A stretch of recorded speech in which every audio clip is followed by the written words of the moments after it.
আসসালামু আলাইকুম বন্ধুরা, কেমন আছেন সবাই? আশা করি আল্লাহ তাআলার অশেষ রহমতে সকলে অনেক ভালো আছেন। আজকে আমি আপনাদেরকে জানাবো যে হঠাৎ করে কোয়েল পাখি ডিম দেওয়া বন্ধ করে দিচ্ছে কেন।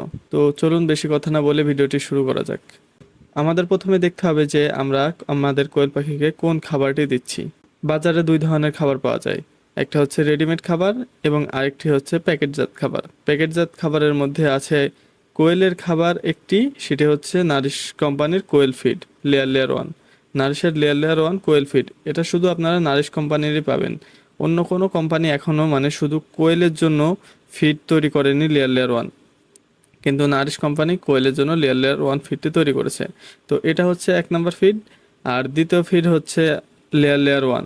আর আরও একটি ফিড পাওয়া যায়, সেটা হচ্ছে দেখবেন খোলা বাজারে এমনিতে বস্তাতে করে বিক্রি করে, সেগুলো লেয়ার লেয়ার ওয়ান বলে ওনারা চালিয়ে দেয়, অথচ ওই খাবারগুলো ওনারা নিজে হাতে বানায়। অনেক সময় হয় কি, আমরা যখন কোয়েল পাখি কিনে আনি বাসার জন্য চার পাঁচ চার পাঁচটা কিংবা 20টা, তো সেই পাখিদের জন্য যখন ফিড কিনতে যাই, লেয়ার লেয়ার ওয়ান যেটা নারিশের লেয়ার লেয়ার ওয়ান, এই ফিডটা কখনো ভেঙে বিক্রি করে না, এটা বস্তা ধরে বিক্রি করে। তো যখন আমরা ভাঙা ফিডটা পাই না, তখন আমরা অবশ্যই সেই এমনিতে নর্মাল ফিড আনি, যেটা ব্রয়লার স্টার্টার। তো ব্রয়লার স্টার্টার যখন আমরা খাওয়াতে থাকি, তখন একটা সময় ডিম আসে ঠিকই, কিন্তু দেখবেন যে হঠাৎ করে ডিম একদমই বন্ধ হয়ে যায়। তার কারণ হচ্ছে সেই ব্রয়লার স্টার্টার খাওয়াতে খাওয়াতে আমাদের পাখিগুলোর পেটে চর্বি জমে যায়, কারণ সেগুলো স্টার্টার ফিড, সেগুলো শরীরের ওজন এবং চর্বি বাড়িয়ে দেয়, যার কারণে কোয়েল পাখি ডিম দেওয়া বন্ধ করে দেয়। তো মূল কথা আমাদের দেখতে হবে খাবার ব্যবস্থা। খাবার ব্যবস্থা আমাদের মেইন। আমরা পাখিকে কোন সময়ে কোন খাবার দিতে হবে, এটা যদি ঠিকভাবে না দিতে পারি, তাহলে আমাদের পাখি পালনে কোনো লাভ হবে না। তো এইটা আমাদের ভালোভাবে খেয়াল রাখতে হবে। তো আমরা প্রথমে 1 দিন থেকে 30 দিন পর্যন্ত ব্রয়লার স্টার্টার যেই ফিডটা আছে সেই ফিডটা দেব। তারপরে 30 দিন থেকে 50 দিন পর্যন্ত, 30 দিন থেকে 50 দিন পর্যন্ত সোনালি স্টার্টার যেটা আছে, সোনালি স্টার্টার, নারিশের সোনালি স্টার্টার, এই ফিডটা আমরা দেব। কারণ এই ফিডে আপনার চর্বিটা কম। যেহেতু আমাদের 30 দিন বয়স হয়ে গেছে পাখির, এখন পাখি অনেকটাই ডিম ডিম ভাব চলে আসবে, কারণ অনেক পাখি 40 দিন থেকেও ডিমে আসে। তো আমরা 30 দিন থেকে শুরু করব। তাহলে হবে কি, 45 দিন 46 দিনেই আল্লাহর রহমতে পাখিগুলো ডিমে চলে আসবে, আর পাখিগুলো চর্বিও জমবে না। তো যখন আমরা দেখব এরকমভাবে 60% পাখি ডিম দিচ্ছে, তখন আমরা নারিশের লেয়ার লেয়ার ওয়ান কোয়েল ফিডটা এনে খাওয়াতে শুরু করব। যদি এইভাবে মেনটেন করা যায়, ইনশাল্লাহ কোনো সমস্যা হবে না। এরপরেও যদি দেখি যে কোনো প্রকার সমস্যা হচ্ছে, 2-3 মাস কিংবা 4 মাস ঠিকভাবে ডিম দিল, তারপরে দেখতেছি যে ডিম দিচ্ছে না, তখন আমরা আমাদের মেনটেন করতে হবে ওষুধ, যে আমরা কখন কি ওষুধটা দিচ্ছি কিংবা কি ওষুধটা প্রয়োজন যেটা আমি দিচ্ছি না। তো সেই বিষয়টি মেনটেন করতে হলে আমাদেরকে দেখতে হবে যে আমাদের পাখির আসলে হয়েছে এটা কি। অনেক সময় দেখবেন যে পাখির উপরের পাখাগুলো উঠে গেছে, পাখিটা একদম পাখির পালকগুলো একদম পড়ে গেছে। তো এটা হয় ঠোকরাঠুকরির কারণে, ওরা ঠোকরাঠুকরি করে ওদের নিজেদের পালকগুলো তুলে ফেলে। তো এটা ওরা করে জিঙ্কের অভাবে।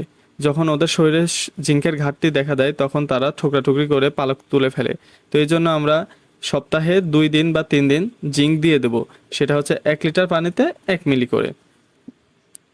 এরপরে আসা যাক, অনেক সময় ডিম সাদা কালার অথবা ডিমের খোসা একদমই পাতলা হয়, কিংবা ডিমই আসতেছে না। 100টা পাখি থাকলে 40টা ডিম আসতেছে, যেখানে আমাদের 80টার উপরে ডিম আসার কথা। তো এই সমস্যার সমাধানের জন্য আমরা নিয়মিত ক্যালপ্লেক্স যে ওষুধটি আছে, এটা রাত্রে দিয়ে দেব, সপ্তাহে 3 থেকে 4 দিন, 1 মিলি 1 লিটার পানিতে, রাত্রে সপ্তাহে 4 দিন। এবং সকালে দেব হচ্ছে আমরা ইসেল। ইসেল ওষুধটির কাজ হচ্ছে ডিম উৎপাদন বৃদ্ধি করে এবং ডিমের সাইজটা ঠিক আসে, ছোট ছোট ডিম পারে। দেখবেন আপনারা যখন হঠাৎ করে 4 মাস বা 5 মাস পাখির বয়স, তখন ওরা অনেক ছোট ছোট ডিম পারে এবং অনেক উইক হয়ে যায়। তো সেই সমস্যা সমাধানের জন্য যদি ইসেল ব্যবহার করে থাকেন, তাহলে দেখবেন যে পাখির ডিমগুলো বড় বড় হয়ে গেছে এবং ডিমের কোয়ালিটিগুলোও সুন্দর ও ডিম বৃদ্ধি পেয়ে গেছে। তো ইসেল ক্যালপ্লেক্স এইটা আমাদের ভালোভাবে মেনটেন করতে হবে। এবং পাখি যেই জায়গায় থাকে, পাখির যেই বাসস্থান, এটা অবশ্যই পরিষ্কার রাখতে হবে। যদি পাখির ঘনত্ব বেশি হয়, তাহলে আমাদের লিটারটা বারবার চেঞ্জ করতে হবে। আর যদি পাখির ঘনত্ব কম হয়, আমাদের চেষ্টা করতে হবে সেটা শুষ্ক রাখার, এবং আলো বাতাস ঠিকভাবে পৌঁছায় এবং আলো বাতাস ঠিকভাবে ঢোকে এবং বের হয়, এই পরিবেশটা মেনটেন করার। এবং আমাদের চেষ্টা করতে হবে যেন পাখির আশেপাশে কোনো বিড়াল বা কুকুর হুমকি না মারে। কারণ যদি কোনো বিড়াল বা কুকুর পাখির আশেপাশে এসে হামকি মারে তাহলে পাখিগুলো ভয় পেয়ে যাবে। এই পাখিগুলো যদি ভয় পেয়ে যায় তাহলে পাখিগুলো ঠিকভাবে ডিম দেবে না। তো আপনারা যদি এই গাইডলাইনটা পুরোপুরি স্টেপ বাই স্টেপ ফলো করেন, আশা করি আল্লাহ তাআলার রহমতে আপনাদের পাখি আবার ডিমে চলে আসবে।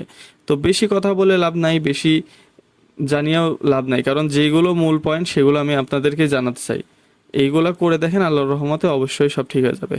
তো সবাইকে জাযাকাল্লাহু খায়ের, আজকের মতো এই পর্যন্তই।